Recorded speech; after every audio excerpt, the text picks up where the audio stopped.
वर बोला. कसं वर बोलणार? आणि इथं आमच्या त्याची हिंमत नाही माझा फोन उचलायची.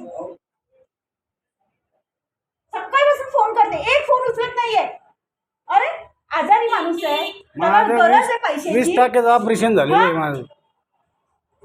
आणि साधं उडीचे हप्ते नाही, ओढीचे हप्ते नाही, काय नाही काय नाही.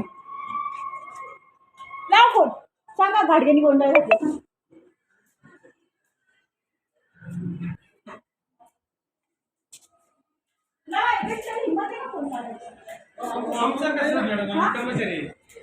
मग काय सभासदांचे पैसे द्यायचे नाही तुम्हाला? बोलायला पाहिजे.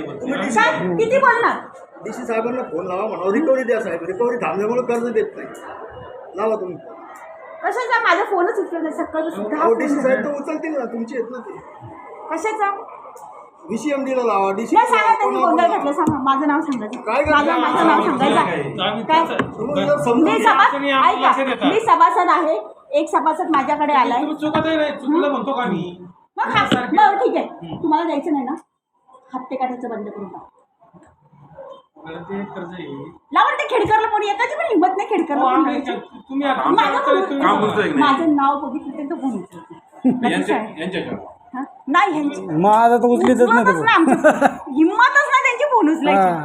त्यांना इलेक्शन होत तर आम्ही लय गोड एवढे होतो. गप्पर झालेत ना की बस आज ही तळतळ उगाच नाही. मला माहिती तुम्ही पण कामगार आहात, आम्हीही कामगार आहेत. आम्ही कोणाच्या तोंडाकडे बाहेरची बँक आम्हाला विचारत नाही काय. बाहेरची बँक खरोखर आम्हाला उभं करत नाही. तुमची चूक नाही. तुमच्याकडून मी 20-20 लाख रुपये घेऊन तुम्हाला इथे जॉईन केले. आमच्या पोटावर पाय दिले. आम्ही आमच्या घामाची कमाई आम्ही इथे ठेवतो आणि आम्हाला गरज लागली तर आम्ही करायला येतो. तर इथे तेही मिळत नाहीये. आता आजारी माणसाने कुठे जायचं? खेडकरला फोन लावा, माझं नाव सांगा घाडगे आली ती म्हणून. ते उचलीतच नाही ते. उचलतच नाही माझं फोन. सकाळपासून 50 फोन झाले, 50 त्या बाईला. अरे हिंमतच नाही. खाल्लंय ना तेवढं, लोकांचं खाल्लं की फोन उचलत नाही. आम्ही नाही ना बोलू शकत. आणि तुमच्या हात बांधलेत ना. ते कामगार आहेत ना आपल्यासारखेच. आता तुम्ही आहे ना, सांगा सरळ माझं नाव सांगा. भारती घडगेने राडा केला म्हणून माझ्या नावात सकाळ सांगा. येऊ देत फोन, मला फोन येऊ देत, मी बघेन. कारण मी सभासद आहे बँकेची आणि हेही सभासद आहेत.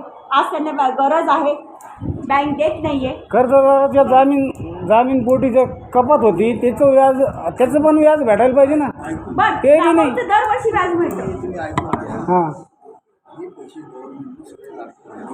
1600 ते लाडक्या बहिणीचं नका सांगू. तुम्ही ऐकून घ्या.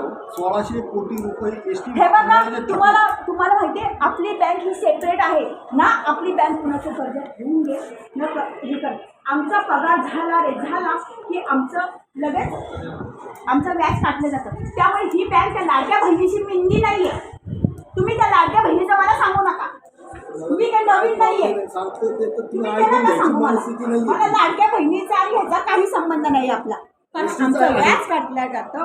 हे बघा सरकारला एसटी महामंडळाचं ऐका नाही आहे, पण आमचं व्याज काटलं जातं की नाही. एसटी महामंडळाला मग तुम्ही ह्याला निंद्या आहेत. ही एकमेव अशी बँक आहे की कुणाचंही व्याज ठेवून घेत नाही. कुठल्याही काम पगार झाला की त्याचं व्याज काटून घेतो, बरोबर. मग आम्ही जर तुमच्या मिंदे नाही तर आम्हाला देणं भाग आहे की नाही तुम्हाला. कारण आम्हाला बाहेरच्या बँका विचारत नाही आहेत. आणि पहिल्यासारखं राहिले नाही की 4 बँकात खाती काढा आणि करा. इथे जर बँकेचं खातं असेल तर बाहेर आम्ही खातंही ओपन करू शकतो. माहिती आहे तुम्हाला. खातं ओपन झालं तर व्याज मिळू शकत, आपलं लोन मिळू शकत नाही. सॉरी, बरोबर आहे की.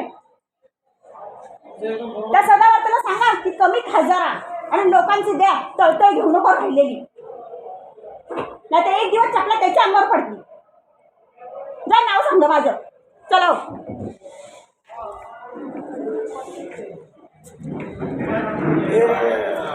ते मुजोर झाले. ते फोन कोणाचाच नाही उचलीत, तुमचाच नाही, कोणाचाच नाही उचलीत.